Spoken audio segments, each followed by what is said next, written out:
Добрый день, уважаемые радиослушатели и телезрители. В эфире передача «Якутск сегодня». Сегодня 23 мая, четверг.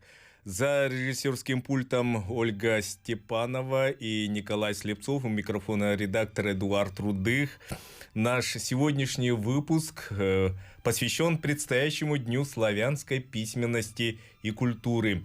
У нас в гостях Елена Владимировна Агафонова, главный специалист Министерства культуры и духовного развития Республики Саха-Якутия, Екатерина Евгеньевна Егорова, руководитель ресурсного центра Дома дружбы народов имени Кулаковского, председатель общественной организации «Русская община Якутии», отличник культуры Республики Саха-Якутия, Татьяна Александровна Бердникова, преподаватель кафедры общего языкознания и риторики, и Анна Валентиновна Шкатуляк, преподаватель кафедры русского языка филологического факультета Северо-Восточного федерального университета имени Максима Кировича Амосова.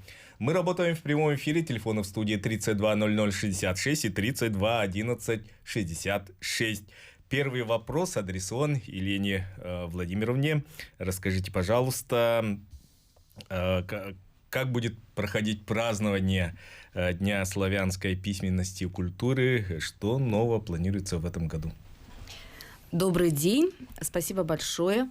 Я в первую очередь хочу поздравить всех слушателей, зрителей с наступающим праздником, Днем славянской письменности и культуры. Пожелать тепла и радости каждому дому. В дни трудных испытаний, когда гражданам нашей страны, республики приходится стоически защищать Родину, бороться со стихией, восстанавливать традиционный уклад жизни, такие праздники, как Светлая Пасха, День песни, День Сайлыка, День славянской письменности, Пушкинский день России, они, я думаю, нужны каждому из нас и укрепляют духом наших сограждан. В соответствии с указом президента России от 16 марта 2010 года во всех субъектах Российской Федерации ежегодно проводятся праздничные мероприятия, посвященные Дню славянской письменности и культуры. В этом году основные торжества традиционно состоятся в Москве на Красной площади 24 мая в 19:00. В исполнении оркестра Большого театра России, сводного хора солистов, инструменталистов и российских оперных исполнителей прозвучат шедевры академической музыки отечественных композиторов. На телеканале «Культура» предусмотрена прямая трансляция концерта в этот день. Республика всегда очень активно проводила праздник. В разные годы традиционными были театрализованные постановки Русского театра имени Пушкина, выступления хора Преображенского кафедрального собора, творческих коллективов, лекции преподавателей университета имени Амосова. Исполнение с 2015 года большим сводным хором учащихся средних общеобразовательных школ города Якутска, детских школ, искусств патриотических песен. И я думаю, многие помнят, что в 2016 году День славянской письменности запомнился якутянам исполнением хора из 1000 детей песен «Моя Россия», «Вместе весело шагать», «Солнечный круг» на парадной лестнице Государственного театра оперы и балета. Даже в сложные годы эпидемиологической обстановки в стране праздник проводился в онлайн-режиме. На сайтах учреждений и в социальных сетях, прежде всего филармонии Якутии, оперного театра, русского театра, транслировались концерты, размещались видео артистов хора, исполняющих тропарь. Музыкальные драматические спектакли шли, сказка о царе Салтане, опера «Князь Игорь» Александра Бородина транслировались на канале, в социальных сетях и на телевидении. Музеи выводили в эфир лекции и онлайн-мастерские. Хочу отметить, что текущий республиканский план мероприятий Дня славянской письменности этого года включает в себя более 30 различных мероприятий. Прежде всего, это книжные и музейные выставки, интерактивные интеллектуальные игры, викторины, творческие мастерские, экскурсии в музеи республики и в Якутскую епархию Русской Православной Церкви. В день праздника 24 мая в Русском театре имени Пушкина состоится главное событие. Это будет торжественное мероприятие «Живи и здравствуй, Русь святая» с вручением ежегодной премии главы республики в области сохранения, изучения и развития родных языков имени Кирилла и Мефодия за вклад в развитие славянской письменности и культуры. Жителей и гостей столицы мы приглашаем всех завтра, 24 мая, в 18 часов в Русский театр. Также вы увидите спектакль как Миша Бальзаминов «За счастьем ходил», в главных ролях Александр Сердюков, Ксения Зыкова, заслуженные артисты Наталья Лукьянова, Алла Бузмакова. Также хочу сказать, что с марта по май в республике проходил конкурс учащихся школ «Пушкинские чтения». Ребята подготовили стихи, литературные сценки, поэтические номера. И 24 мая победители конкурса поздравят гостей с праздником. В рамках программных мероприятий в муниципальных образованиях республики пройдут концерты, спектакли, книжно-иллюстрированные выставки, фестивали, творческие вечера. В образовательных учреждениях культуры республики состоятся викторины, тематические круглые столы. Так, к примеру, в Алдане 25 мая пройдет гала-концерт Государственного оркестра Якутии с участием ансамбля «Баланс» и «Гитарика» из «Золотые лады», солистов, инструменталистов, вокалистов. Мирнинский театр завтра покажет спектакль «Гроза» по пьесе Островского. Нерюнгринский театр кукол 25, 26, 27 мая представит детские спектакли «Навстречу солнышку», «Прыгающая принцесса» и мастер-класс по кукловождению в рамках мероприятий территории детства. Упор на молодежь делает Нерюнгринский центр культуры и духовности имени Пушкина. Там с 22 по 24 мая молодежный оркестр детской школы искусств поколение Next покажет роковую музыкальную драму «Крылья». А 29-30 мая состоится премьера от Народного театра «Маски» спектакль «Притча» по пьесе Володина «Ящерица». Разнообразием порадует учреждение Нижнеколымского района. Мероприятия пройдут в районном центре, микрорайоне Зеленый мыс, в селах Колымское, Походск. Там состоятся тематические выставки, библиотечные уроки. Хочу сказать, что наш давний друг, носитель культуры походских старожилов Ирина Петровна Борисова проведет очень интересную игру путешествия. Она занимается постоянно с ребятами, активно вовлекает их в свою деятельность и всегда какие-то, проводит, в новых формах проводит свои мероприятия. Естественно, традиционно насыщенную программу в рамках Дня славянской письменности и наступающего 225-летнего юбилея Александра Сергеевича Пушкина представит Национальная библиотека. Там запланированы творческие мастерские, конкурсы, виртуальные выставки. Музей национальной художественной «Моя история» приготовит для посетителей также культурно-образовательные мероприятия в формате беседы и экскурсии. И еще я хочу сказать, что наш культурный май завершится 31 мая в оперном театре. Там стартует 11-й фестиваль классического балета «Стерх». Будет балет Чайковского «Лебединое озеро» в 18:30. Приходите, мы всех ждем, всем очень рады. Такая насыщенная, многообразная программа, начиная от библиотеки, заканчивая балетом, спектаклями.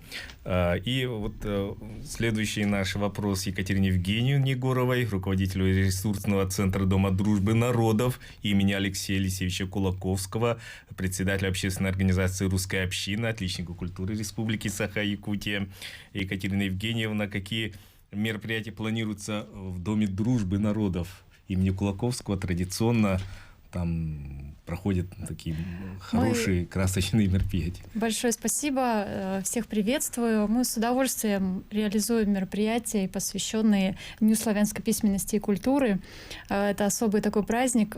Дом дружбы народов, конечно же, присоединяется ко всем мероприятиям в теме русского языка и сохранения русского языка как в учебной его форме, а именно такой фольклорной или культурных, через сказки, традиции, песни и так далее, обряды. И у нас с прошлого года реализуется такой проект, который звучит «Декада русского языка». В прошлом году он вобрал в себя около 12 мероприятий. В этом году у нас, по-моему, 13 мероприятий насчиталось. И стартует декада 24 мая, это завтра, в 18:30 на большой сцене, большой концерт. И завершим мы ее 6 июня, Международный день русского языка, юбилей Александра Сергеевича Пушкина. Из мероприятий декады мне очень хотелось бы выделить завтрашний концерт. Он будет очень торжественный, с участием хора Государственной филармонии Якутии и награждением то есть участников республиканского фестиваля «На крыльях стерха и жар птицы». Фестиваль организует как раз русская община, и он проходит уже 5-й год подряд. И в рамках декады пройдут мероприятия как для детей, так и для взрослых, разных форматов, и выставки, и мастер-классы, и уроки, и такие особые встречи. Даже состоится круглый стол учителей русского языка и преподавателей русского языка, который мы вот совместно, да, с Северо-Восточным федеральным университетом готовы реализовать. Хочу также отметить, что с этого года к декаде русского языка особо присоединяется филологический факультет, и мы работаем в сотрудничестве, в сотворчестве. Благодаря работе кафедры также издана книга «Сказки русского устья», уже и первое, и второе издание. А наше учреждение, как вот первоочередная задача — это работа с общественными организациями, да, в числе которых у нас вот есть такие уникальные организации, как русскоустинцы, потомки государевых ямщиков, именно носители такой культуры и языка, сохранившие этот язык вот с давних-давних времен и лет через фольклор, через традиции и какие-то особые сказки, пословицы, поговорки, частушки и прочее. И вот 28 мая вот у нас презентация книги «Сказки русского устья». 25 мая состоится телемост, ямщицкий перезвон. Как раз к нам готовы присоединиться ямщики Удмуртии и Югры. И вот такое пройдет мероприятие. Ну, еще хотелось бы мне пригласить всех телезрителей и всех здесь присутствующих гостей к викторине. Она опубликована на сайте Дома дружбы. Любой желающий может принять участие. А 6 июня мы вручим призы победителям этой викторины. Напоминаем, мы работаем в прямом эфире. Телефоны в студии 32 00 66 и 32 11 66. Завтра День славянской письменности и культуры. Вопрос Татьяне Александровне Берниковой. Расскажите, пожалуйста, вот русский язык в разных местах имеет свои особенности, а в Якутии каков он, русский язык? Добрый день, дорогие зрители и телезрители, слушатели наши. Действительно, мы прекрасно с вами знаем, что на разных российских территориях русский язык звучит совершенно по-разному.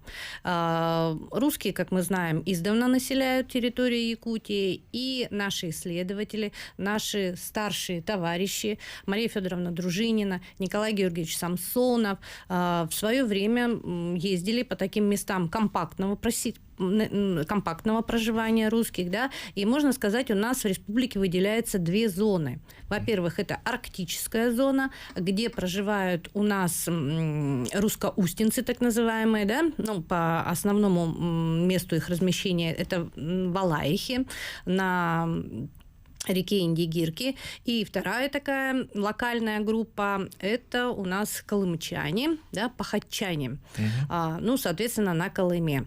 И, конечно же, те русские, которые живут в Приленье, так называемом, да, Ленском крае. Ну, кто это у нас? Это потомки тех русских людей, ямщиков. Которые, да, не обязательно ямщиков, в том числе и казаков, которые у нас проживают на территории современных Хангаласского улуса, Алёкминского, частично Нюрбинского, Ленского. Да? Ну, вот это вот такие основные места проживания уже так называемых местных русских. Вот. Конечно же, каждая локальная группа имеет свои особые слова, особые выражения. И если говорить об общесибирском, да, таком пласте, который сформировался уже, ну, скажем так, на протяжении 15, 16, 17, 18 да, веков, то можно сказать совершенно однозначно, что есть те слова, которые сформировались, слова и выражения, которые сформировались уже у нас в Якутии. Часть из этих слов, конечно же, заимствована из языков коренных малочисленных народов Севера. Но не всегда в том значении, да, и слова эти попадаются у нас не только в повседневной практике, до сих пор, да, но они также у нас запечатлены и в различных фольклорных произведениях, в различных фольклорных жанрах. И вот мы с нашей коллегой Оксаной Михайловной Сальниковой уже который год занимаемся расшифровкой, скажем так, да, вот русско-устинских сказок, о которых сегодня уже шла речь. Но надо вам сказать, что то, что означает слово, ну, допустим, в якутском языке или в ивенском языке или в юкагирском, совершенно может иметь другое значение в речи русских носителей. Там есть о чем поговорить, там есть о чем поразмышлять. Это очень интересная история, которая началась на филологическом факультете в самом конце 50-х годов, когда первый заведующий кафедрой русского языка филологического факультета Мария Федоровна Дружинина начала изучать именно речь русских жителей. Затем практически сразу подключился же ее младший товарищ, Николай Георгиевич Самсонов, и многие люди, которые закончили филологический факультет, вспоминают, сейчас даже пишут воспоминания о том, как они ездили в экспедиции. Вы знаете, это очень-очень так приятно читать, смотреть вот на эти старые фотографии, когда такие очень колоритные лица в окружении носителей, диалекта. Вот я этим занимаюсь с удовольствием. И действительно особенности есть. Отвечаю вот в самом начале на ваш вопрос. И, говорят, говор местных русских, когда они приезжают в центральные и районы России, люди отличают, говорят, вы приезжие, откуда вы, из Якутска, то-то у вас говор какой-то. Это нормальная ситуация, потому что в больших городах, конечно, происходит такая нивелировка, то есть вот в Москве мы уже, наверное, истинно московскую речь мы сейчас уже не услышим, ни старомосковскую, ни новомосковскую норму, То же самое касается и Петербурга. Новосибирск новый город относительно, А все-таки Якутск, вот сегодня услышала такую фразу, это действительно город, из которого началось освоение Дальнего Востока, то есть вот здесь можно протянуть такие, знаете, очень хорошие ниточки, что, действительно, отсюда шло освоение, и замечательные люди осваивали наш край и дальше, все просторы страны, конечно, оставляли в том числе и свой языковой след. Не без этого. В 90-х годах, придя на работу на радио, я услышал передачу из фондов радио, Якутского радио. Передача была записана в 80-х годах прошлого столетия. И участвовала в этой передаче ученая, которая приезжала, по-моему, из Москвы, я не знаю, оттуда, из западных областей России. И она побывала в экспедиции в Покровке Амгинского района. Это начало 80-х годов. И записала старинные песни жителей, русских жителей Покровки. И очень интересная песня. И она, говорит, комментирует. Это песни, говорит, времен Ивана Грозного. Совершенно верно, да. У нас, на Колыме, к сожалению, пока еще не была, я все пытаюсь до туда добраться, а вот то, что сохранились все песни и сюжет, про Скопина Шуйского, который освобождал Кремль от польских интервентов, это действительно особая ситуация, особый какой-то вариант сохранности этой исторической песни, который, скажем так, в Центральной России уже и не помнят. То есть вот такой вот освободитель, когда, о котором мы в основном вспоминаем, в День народного единства.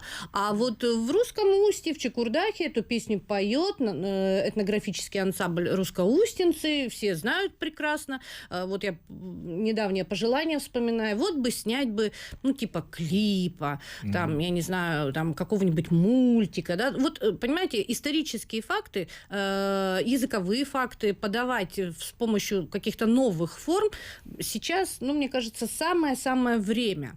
Потому что, мало кто, наверное, вот так вот может вспомнить, кто освободил, Вот. Минин и Пожарский – это в первую очередь. А вот Скопин-Шуйский как-то не очень известная история, хотя вот на Индигирке об этом знают. Поразительно, но факт. Пока живы носители вот этих песен, этого говора, особенный говор, согласитесь, у русскоустинцев, там и включены слова и местных народов, и так далее. Очень интересно. Напоминаю, мы работаем в прямом эфире. Телефоны 320066 и 321166. Завтра мы отмечаем День славянской письменности и культуры.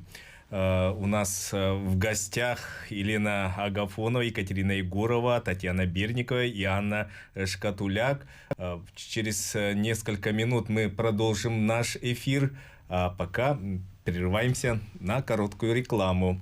Оставайтесь с нами.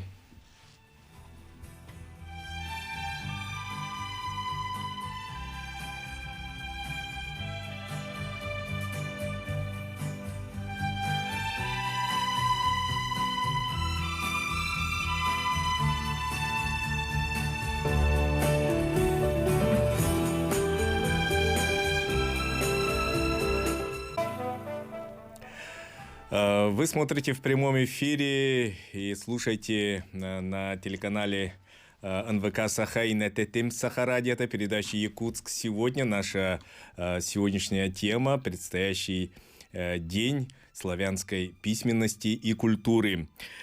Анна Валентиновна, вам вопрос. День славянской письменности и культуры – это всегда повод поговорить о культуре речи. Какова культура русской речи якутян? Ну, я думаю, что культура речи якутян такая же примерно, как и по всей России. Да? То есть есть, конечно, ошибки, но самое главное, что есть интерес к культуре речи. Вот это мне как-то больше нравится. Поскольку я веду рубрику «Давайте говорить правильно» на Якутии-24 в программе «Доброе утро, Якутии», да, то вот эта рубрика, она всегда пользуется неизменным интересом. И как раз, этот интерес дает материал для, ну, скажем так, дальнейших передач. Да, для дальнейших передач. Ошибки у нас примерно все те же самые, что и в других частях России. Но мы интересны другим. Мы интересны вот как раз теми самыми регионализмами, о которых говорила Татьяна Александровна. Она говорила об особенностях русской речи в Якутии. И вот эти регионализмы, они, конечно, могут быть непонятны носителю литературного языка, который проживает в другой части Российской Федерации. Конечно, у нас есть особенности произношения некоторых слов, ну, которые, скажем так, наверное, объясняются тем, что мы далеко живем и, возможно, не слышим, как это правильно надо бы говорить. А так особых особенностей нет. Так, и о мерах поддержки в области сохранения и развития государственных и официальных языков как реализуется Елена Владимировна?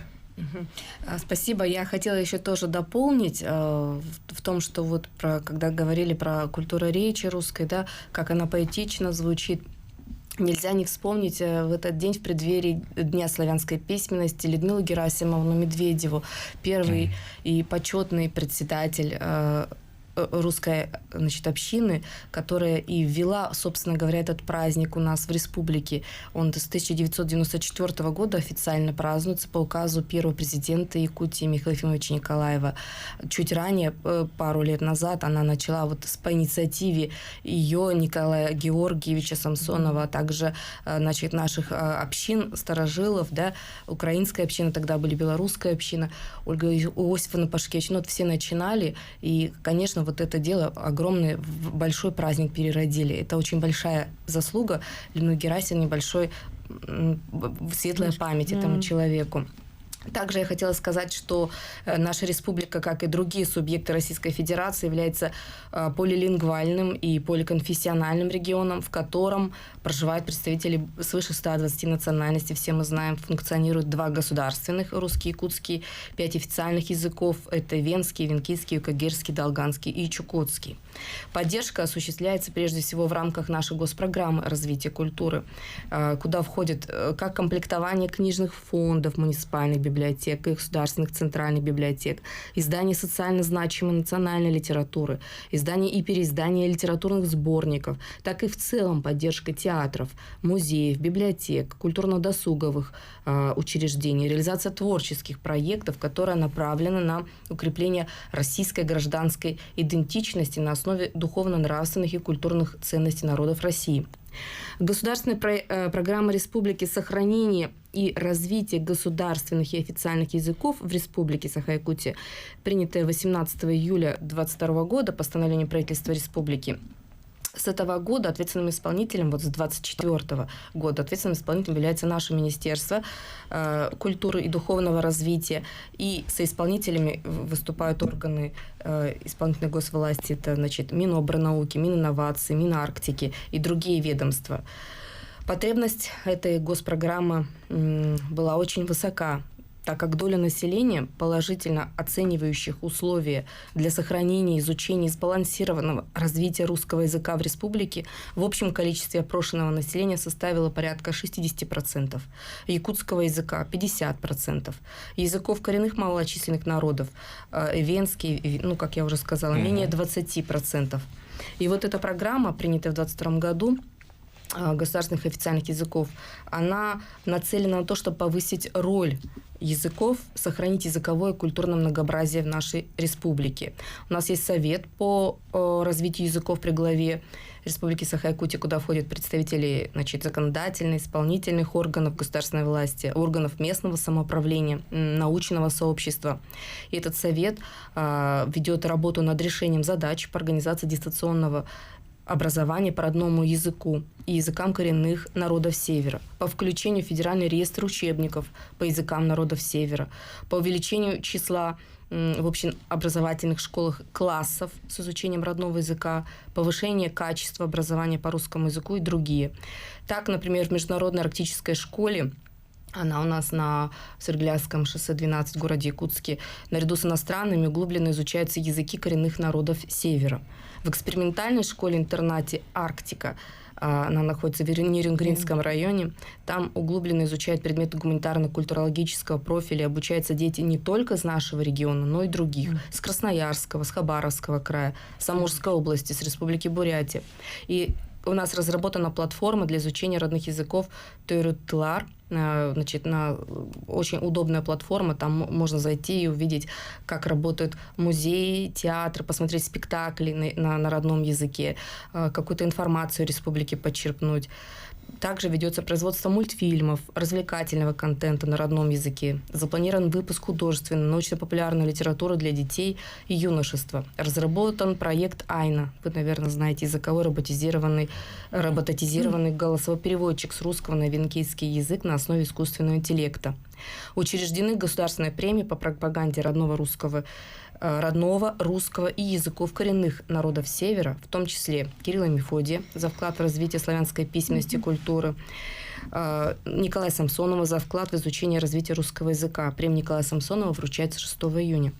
В разные годы лауреатами этих премий становились известные ученые, учителя русского языка и литературы, деятели культуры и искусств, работники средств массовой информации, священнослужители и знатоки русской словесности.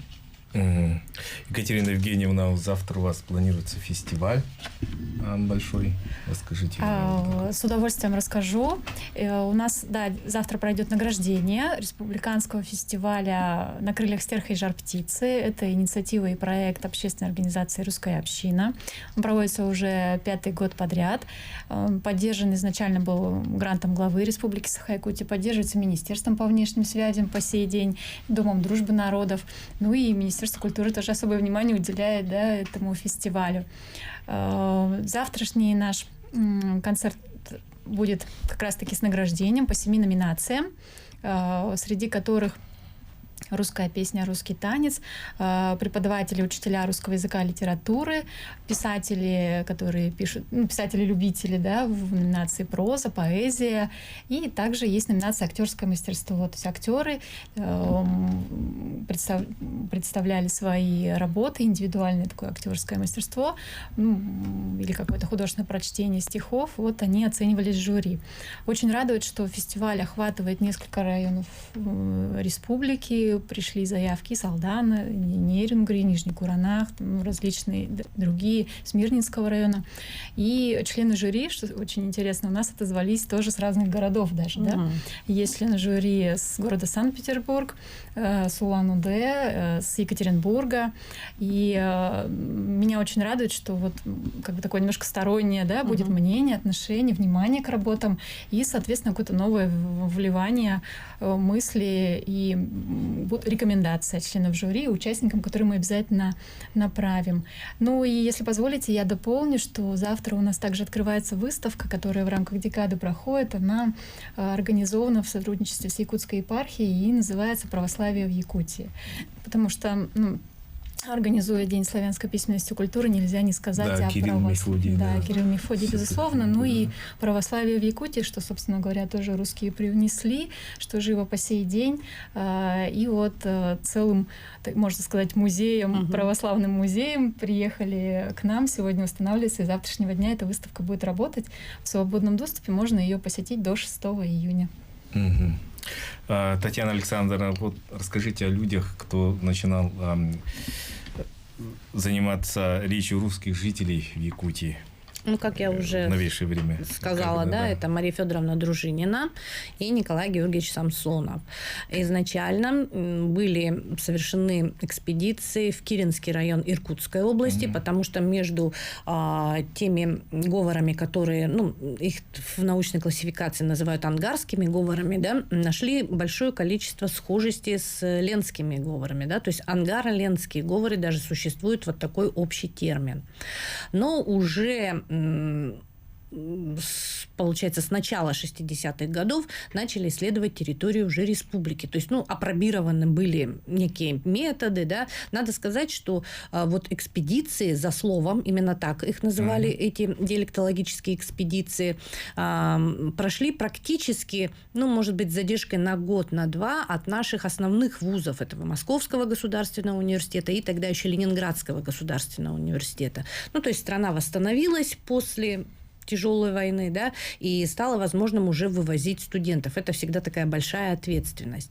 И у Марии Федоровны, как я поняла, по архивным данным, да, сложился такой кружок студентов, которые уже неоднократно с ней ездили. Вначале, получается, в верховье Лены, а затем уже все спускались и спускались. То есть, ну, допустим, в течение там 3 недель, да, останавливались в различных по течению прямо реки, да, туда добирались, конечно же, на теплоходах, и потом уже вот так вот спускались, да, студентов встречали, ну, все это было на такой хорошей, знаете, основе, и люди понимали, председатели сельсовета все встречали, да, там и так далее, и так далее.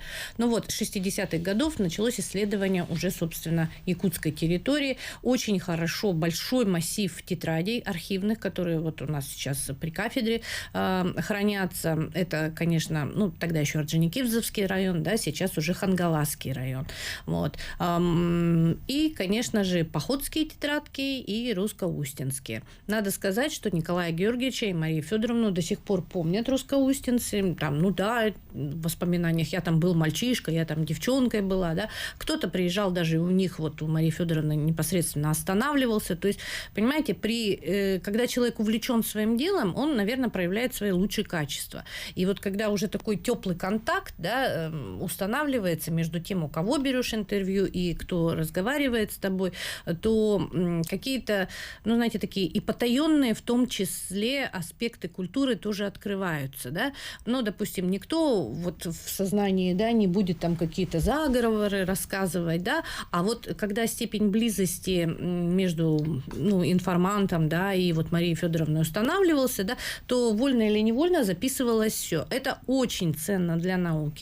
Это очень ценно для сохранности вообще, да, культуры, такой вот локальной культуры. И с легкой руки Алексея Гавриловича Чикачева мы знаем, что сформировался такой особый полярный вариант русской культуры. То есть, ну, знаете, мы вот говорим там Ломоносов, потомок, да, там Поморов, да, но это тоже особое, камчедалы там, да, на Камчатке. А у нас есть русско-устинцы, у нас есть похотчане. То есть это вот то, на что в том числе и государственная программа поддержки, сохранения не только языкового, но и культурного разнообразия, в том числе и должна вот... Она и распространяется. Не то, что должна, она и реализуется. Вот. Николай Георгиевич неоднократно там и в Походске бывал, и в Русском Устье. Ну и множество студентов, которые вот ездили. Это те люди, которые, ну, скажем так, это фундамент филологического факультета, да, и это фундамент диалектологической науки в Якутии. Ну, вот так можно... Валентина Максимовна. Валентина Максимовна нет. Галина Ивановна Попова ездила, да, которая сейчас наш почетный ветеран нашего факультета, проживает в городе Санкт-Петербурге, вот, пишет воспоминания о том, как она ездила в экспедиции. Ну, это очень-очень интересно. В мечтах у нас еще издание вот такой книжки, как эти экспедиции осуществлялись. Там такие истории есть, да, что, ну, вот это вообще отдельным надо томом выступать, да. да. Можно Я тоже добавлю, да. Ну вот я вспомнила, почему Валентину Максимовну, потому что Валентина Максимовна изучала... Табурокова, да. Давайте. Да, конечно, Табурокова Валентина Максимовна, она изучала речь горожан, вот как раз этих самых потомков, которые переехали в город. Если Николай Георгиевич изучал в основном речь сельских жителей, то Валентина Максимовна изучала речь горожан, так называемое городское просторечие.